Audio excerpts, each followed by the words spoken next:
Hey guys, and welcome back to another video on my YouTube channel. My name is Vinayak and today I'm going to talk about things to know before joining Infosys, right?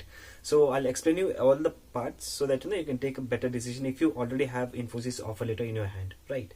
So before we move on into this video, if you guys are new here, make sure you guys subscribe to the channel and also hit the like button if you find the video to be helpful. So let's get right into the video now.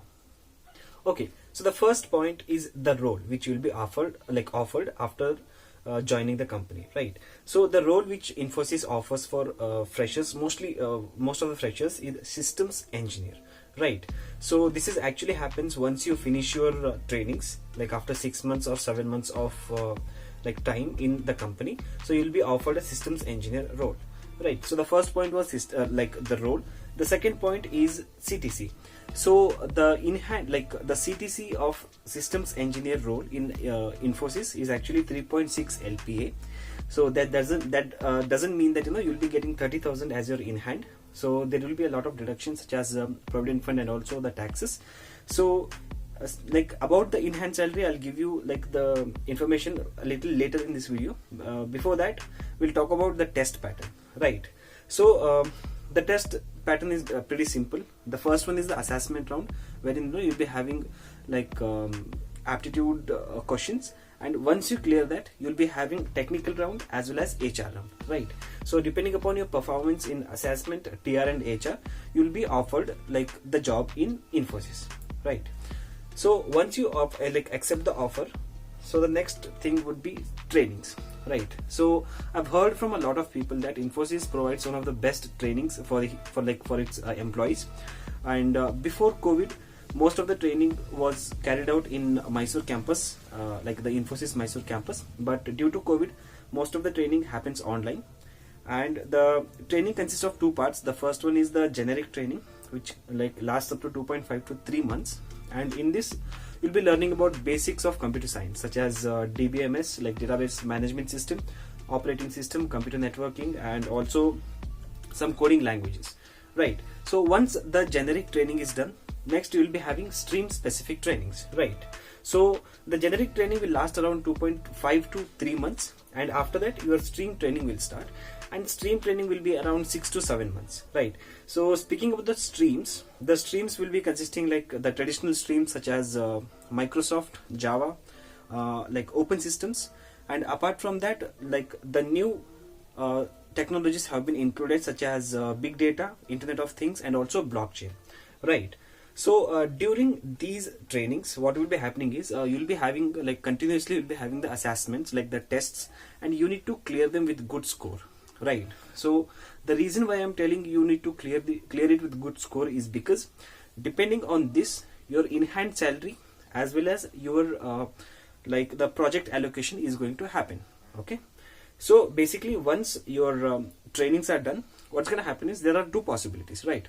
So if you perform well in the trainings, you'll be allocated in a development project, and if your performance is average or okay, then you might be on the bench, right?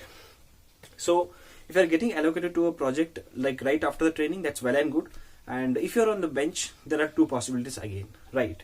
So the first possibility is upskilling yourself through online portals and such as Udemy or YouTube, if you want to upskill yourself for free of cost, right? So the second possibility is if you're on bench, then you can kind of do internal freelancing for Infosys, which is called as accelerate job. So what's going to happen is if there are any requirements in a project, the managers of that project will list that requirements of the project, and you can just ping the managers, and if you are interested in the project, you can just show them your interest, and you might work on that project, right? So this is on the bench, right?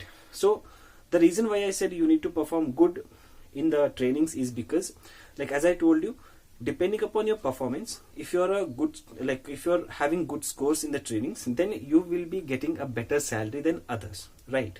So after this, the next one is what kind of projects will be allocated, right? So since you guys know that Infosys is a service based company, so there are two possibilities. Either you may get a development project, which is not that regular or not that frequent. I mean, most of the employees won't get that. The first one is the development project, and the second one is the support project, right? So if you're getting a development project, it is well and good, but if you're getting a support project, what you can do is you can upskill yourself, and you can speak with your leads, you can speak with your managers, and then you can try to switch into a development project if you guys are interested in development, right? So this was the basic information about Infosys. And one more thing, sorry that I forgot, the in-hand salary, right? So usually after training, what's going to happen is your in-hand salary for 3.6 LPA is around 20 to 24,000 rupees, right? So if you guys want to have a better salary than your other friends or colleagues, then make sure you guys perform well in the trainings, and make sure try to get the development projects as much as possible. So this was it for this video, and if you guys let me know in the comment section if you want me to cover the latest trending news about Infosys. So I'll cover that also if you want me to cover. So that was it for today. So if you guys have multiple offer letters in your hand, then make sure you validate properly or validate thoroughly, and then take the decision regarding which company to join, right? Don't just go on CTCs or in-hand salary. Make sure that you properly validate all the points and then make up the decision, right? So that was it for today, guys. I hope you found this video to be helpful. If you found the video to be helpful, the like target will be 30 likes for this video, so help me reach those likes. And thank you so much for watching this video, and as always, I'll see you in the next one.